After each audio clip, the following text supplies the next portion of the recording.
Welcome to Conestoga Connected. We have an exciting show lined up for you today. First, we'll head to the Varsity Arena, catch up with Conestoga's men's rugby team and see how they are progressing this season. Then we'll join the Creative Corner crew as they catch up with the streamer Winja Live, as he tells us about his streaming experiences, and finally, play-by-play, as we catch up on what's cooking on today's episode with host MLT. Make sure to stay tuned. Welcome to Conestoga Connected. I'm your host Yash Boj. And I am Carson Campbell. Let's have a great show. First, we're heading into men's rugby to check up as they prepare for their season opener. Welcome to this week's episode of Varsity Arena. Join us on this episode as we are here at the Fountain Sports Complex, the new home of Conestoga Rugby at Cambridge. Today, we will be interviewing the men's varsity rugby coach and players to learn more about their goals and experiences at Conestoga and get the players' perspective on how their team is shaping up and progressing. My name is Josh Van Horn. I'm the head coach at Conestoga for the men's rugby team. I've been the head here for 3 years. Team goals, really we're looking to improve the game just all across whether it's the region or the province. We're looking to contribute to the community, give back, get involved, and just spread the strong ethos of what rugby preaches. Personal growth, I think the biggest, most important thing is understanding what it is to be a good teammate, and that really crosses borders into what it is to be a good community member too. So when you're a good teammate, you put the team before yourself. Whether it's you showing up early, you're staying late to clean up, or you're picking up some of the extra slack, whether it's the jerseys or helping with the staff, organizing our equipment shed. That's going to transpire into what makes a good community member. Hi, I'm Colin Cronin. I'm the 8th man for the Conestoga Condors. This is my first year on the team. Not my first year playing rugby though. My experience at Conestoga so far has been warm and welcoming, especially on the Condors team. As I said, this is my first year playing, so it took about a week for me to be thoroughly introduced to all my teammates and feel like a brotherhood here now. I'm Bailey Mason. I'm from Mississauga. Started school here around 3 years ago. Team's chemistry has been since last year. This is our second year all together. We got about 20 returning players, so we're all pretty fired up, and we bonded in the off season, stuff like that. Favorite memory as a student athlete is really the bonds I've made with my teammates and the connections we've made. The times going out for maybe a burger or nachos. It's very welcoming and warming. I like the professional aspect of it. So everyone's talking about it all the time. You make new friends, all that kind of stuff. I like the strength and conditioning. It's been a pleasure catching up with the men's rugby team and watching them training for their upcoming games. So, bye for now. Go Condors! Go Condors! Go Condors! Live streaming has become very popular since the pandemic. This week on Creative Corner, I sat down with Logan McNeil, fellow host and avid live streamer, to learn more about the rising industry. Welcome back to Creative Corner. This week we sit down with part-time streamer Logan McNeil to get to know what's it like being a streamer within the streaming industry.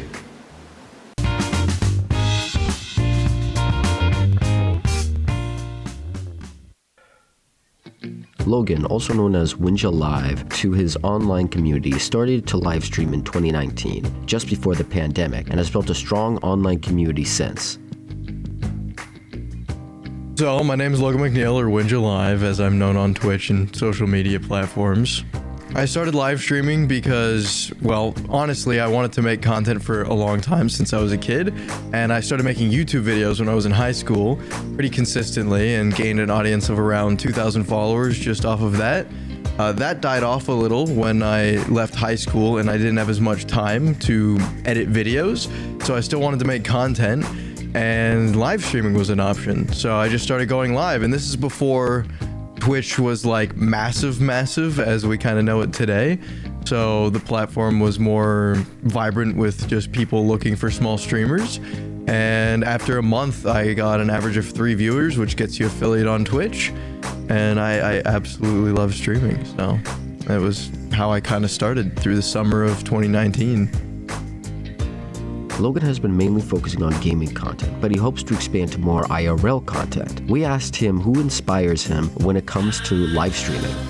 So when I was a kid, it was more just content creation in general. So I was 12 years old when I decided, hey, I really want to make content.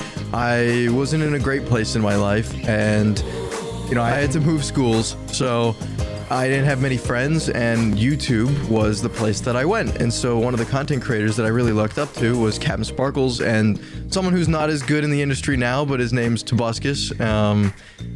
He was a big inspiration for me as well, and also a lot of the FaZe members, and someone like Pomage, who is a Canadian COD pro. I absolutely loved his content, and I was like, I want to make people smile the same way these people do. And also other creators. I really like Jacksepticeye. He was a big one too. He was a bit later, but he's a big one too. And then Jev was an inspiration a little bit later that was another reason why I wanted to do COD cut comms. So that and the FaZe house before everything kind of went downhill in that department. But that's why I started, because I wanted to make people happy, and I had a lot to say, and I just love all of the behind the scenes and on camera aspect of it. Now, it took a while because I didn't get properly on camera until I was 15. In the coming months, Logan will be graduating from Conestoga College's broadcasting TV program, where he hopes to continue his career within the live streaming industry. However, he plans to also dabble in voice acting as well as voiceover within the field. We here at Creative Corner wish Logan the best and can't wait to see more content and upcoming live streams. Next on Plate by Plate, we take a look at unique take on pizza. Let's head to Kitchener and indulge. Hi foodies, welcome back to Plate by Plate. I am your host Anmol Deep, and today we are in Kitchener at Pizza to Go. And if you are a pizza lover, just come with me because their pizzas are so special.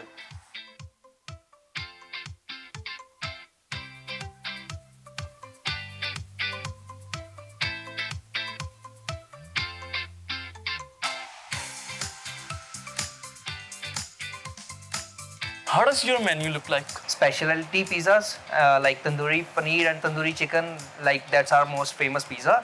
Is there any sides included in your menu? We do have sides as well. One of them, we do have chop, and we do have paneer tikka, and we do have wings.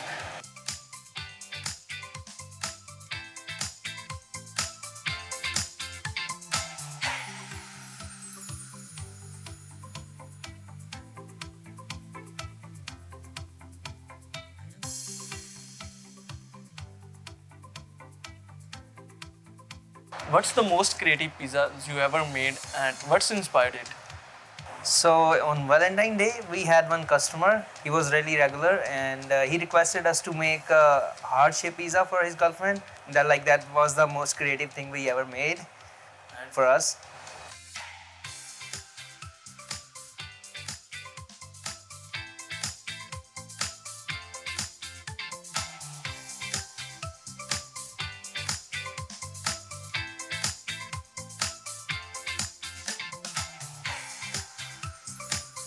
What's advice you wanna give to the people who wanna make good pizza at home? So to make a good pizza, all you need is a good dough, I would say, and a good sauce. You can find hundreds of recipes on internet today. You can try any of that. But if you can't make it, I would just say come to us.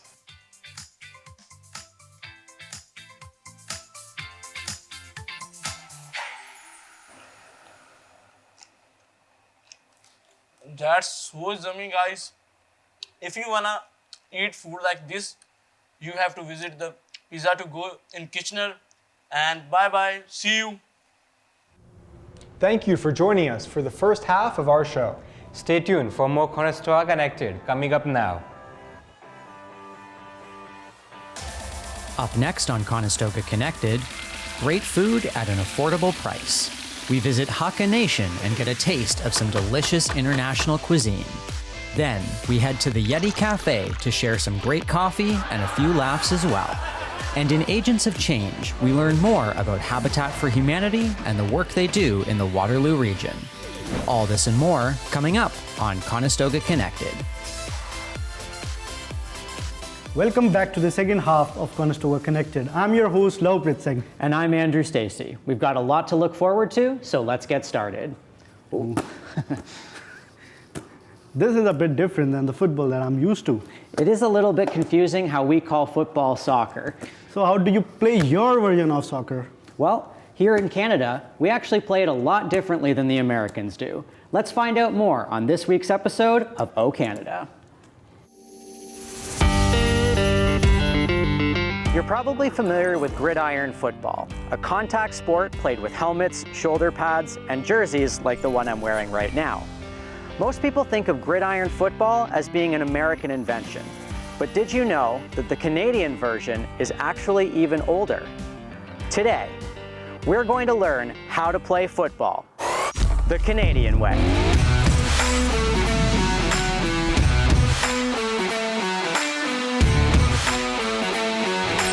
In both versions of football, the goal is the same.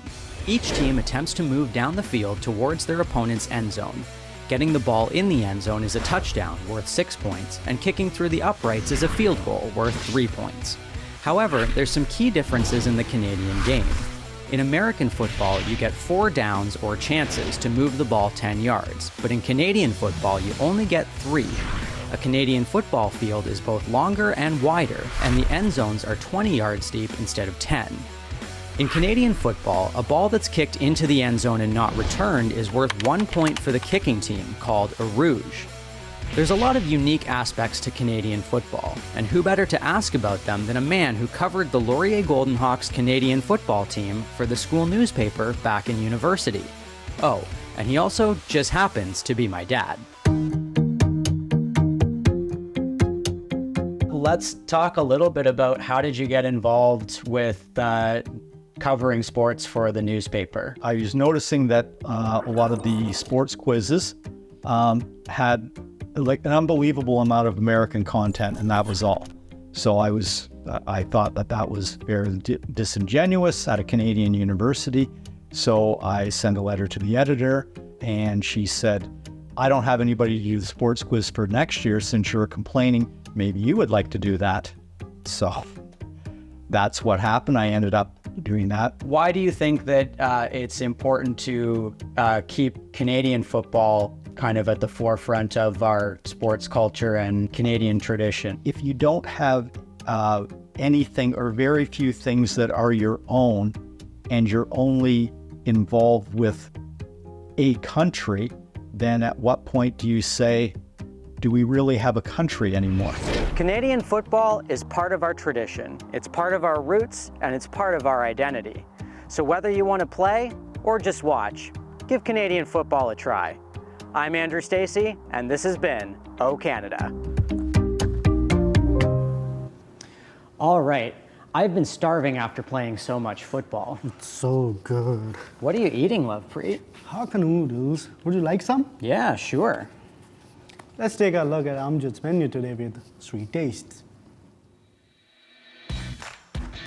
Hello, hi! Welcome to a new episode of Street Taste, where we discover new food, new restaurants in KWC region. Today, we are at Hakka Nation.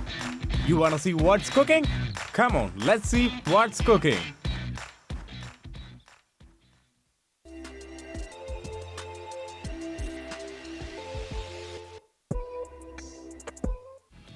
Hakka Nation is an Indo-Chinese restaurant in the heart of Waterloo. They are one of the famous Hakka spots in the region. Hakka Nation uses special toppings and authentic rice and noodles mix for their food items.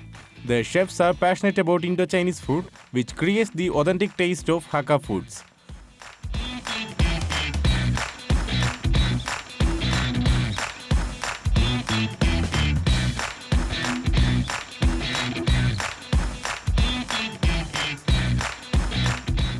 Chinese food are famous for their sweetness and Indian food for the spices.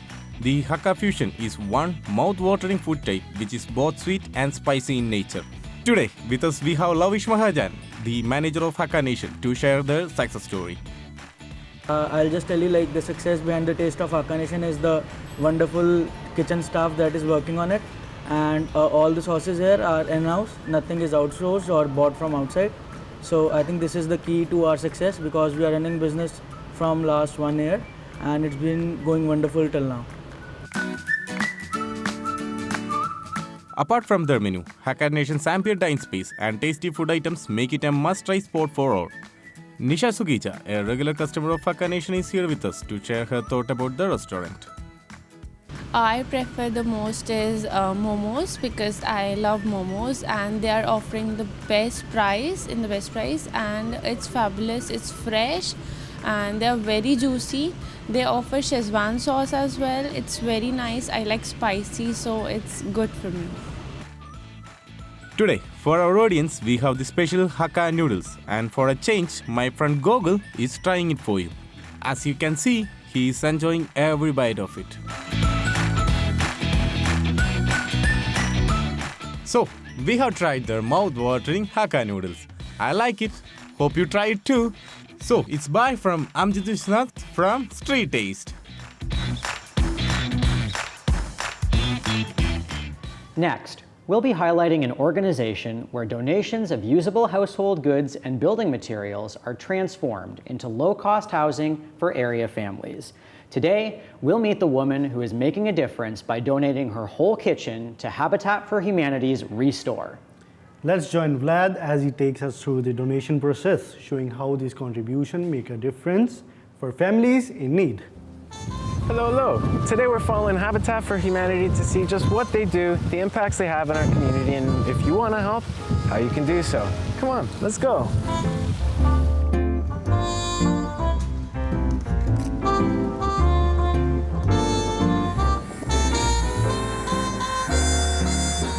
Habitat for Humanity is a non-profit organization that builds and sells homes to lower-income families. That said, today I'm visiting one of their other services, their kitchen salvage services. A lot of people aren't aware that you can donate your used kitchens, and that helps save them from the landfill.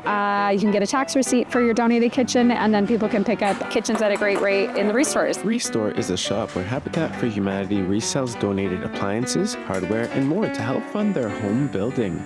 It all seems like such a unique concept. I spoke to a crew member who shared what they thought stands out to them. It's a hand up for a lot of people. I think a lot of people have given up the idea of home ownership because it's just out of reach. Habitat gives those people a chance to actually get into the market and actually own something instead of renting. I wanted to know why choose Habitat for Humanity instead of other ways available. The homeowner shared more. Well, it was just an opportunity to do something for the community and hopefully benefit somebody that they may enjoy the kitchen as much as I did. I knew that when I decided to update my kitchen that I didn't want to throw my old one out into the garbage. I wanted to repurpose it or find a new home for it. So that's what I did. I contacted the Restore and they hooked me up with Habitat for Humanity and it's coming together. During my visit, I wondered what you or I could do to help. We have volunteer opportunities in our Restores, on our build sites, and various other opportunities like events and administration type volunteer roles. People can obviously donate. You can donate money. Obviously, that's very helpful. You can donate to our Restores. We take used items and sell them at a discounted rate in our Restores. They're pretty much looking for people who don't need experience in any particular field. Got a all wide range of opportunities. If you go to the build site, you can help build the houses. If you work in the Restore, you can do a retail either on the cash or cleaning things as they come in, and customer service. Or like myself, I go on the salvage team. I think that I'm doing some good. It gets me out of the house and keeps me physically fit. And I don't know, it's just a good all-around experience. Well, that's all the time we have here for today. Thank you so much for watching. I'm Vladimir Inescu. Have a great day. Up next, we're diving into the world of automotive passion with the Auto Boys. This week, they are spotlighting a true automotive legend, one that redefines power and precision. Let's check it out.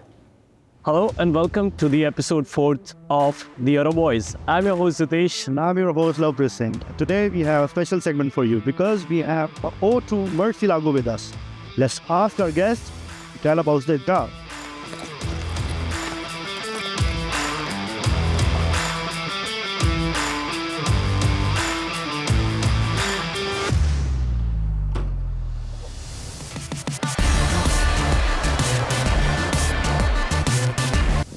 So Mr. Sandeep, first of all, this is a beautiful car and I really like the car and the features. Can you just tell us about the best feature about the car which you personally like and which people don't know about?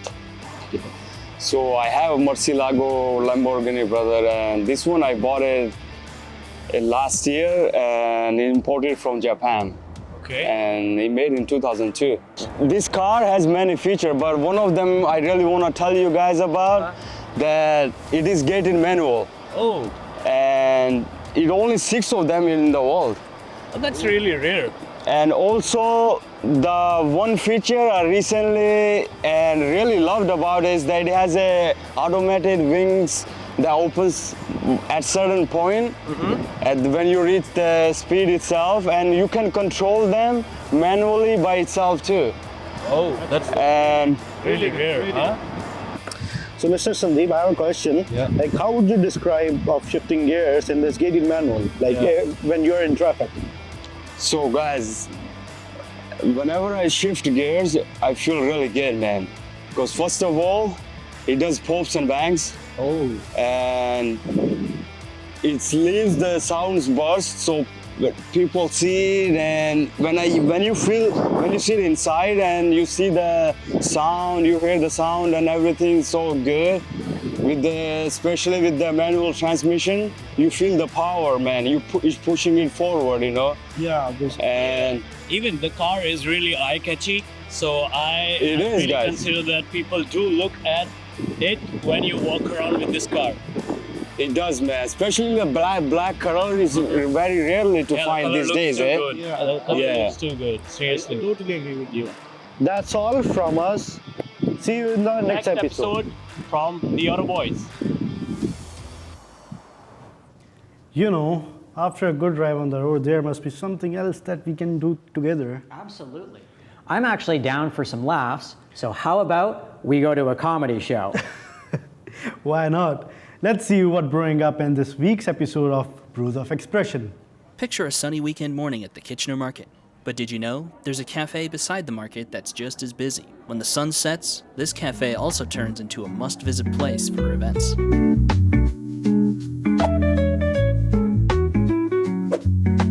Today, we'll be exploring the Yeti Cafe on the other side of downtown Kitchener to see what they serve to their customer base more than just coffee. Once you enter, the Yeti Cafe welcomes you to a wild set of colorful chairs, coffee, and great options for breakfast or lunch. You may think the space is quite small to host events, but that's exactly what makes the Yeti so special. This cafe hosts a wide range of events despite its size. Let's dim the lights and remove those tables to see what's happening this weekend at the Yeti.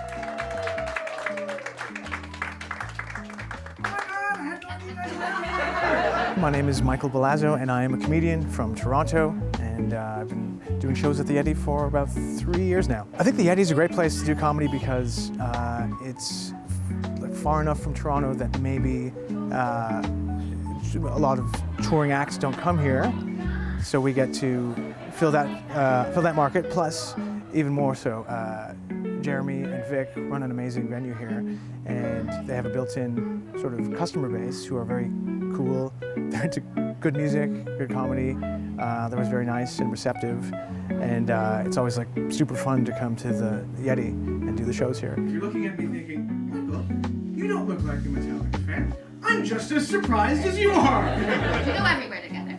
We're outside, we're going to Witchwood Bars, we're going to restaurants, we're going to Loblaws where she's like, ow! And I'm like, shut up! And you're a big guy too, so I'm like, there's a part of me that's like, is he thinking, when this is done, I'm going to dismember this man? During evening events, the Yeti Bar is open as well for attendees to grab a drink if they like.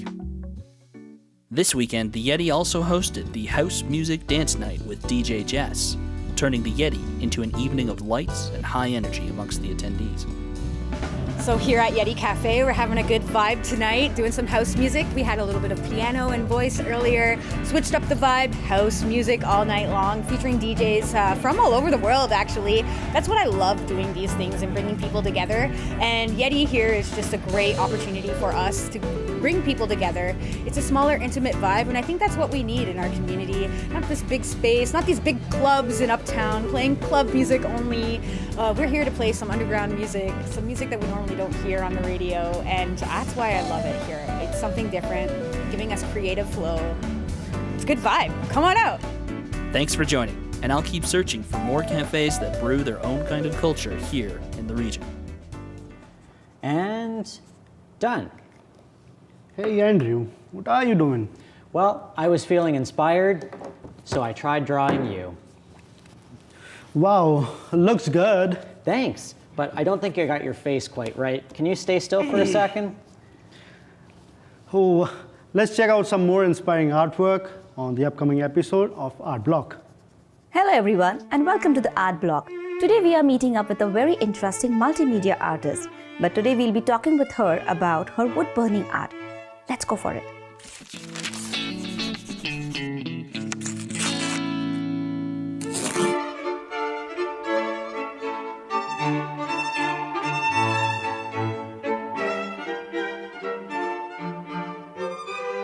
I'm Katrina Stephanie. I'm an artist. I like to think of myself as a beauty maker. To start with, could you tell us about your background as an art therapist? I guess that's really happened in the last year or so. I've had a lot of mental health difficulties.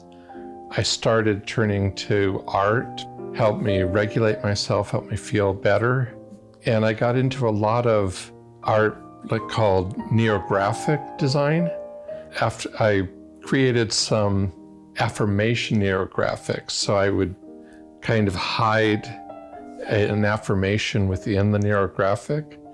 Art had helped me. It could really help other people. How did you discover about wood burning? As a teenager, I was very involved in art.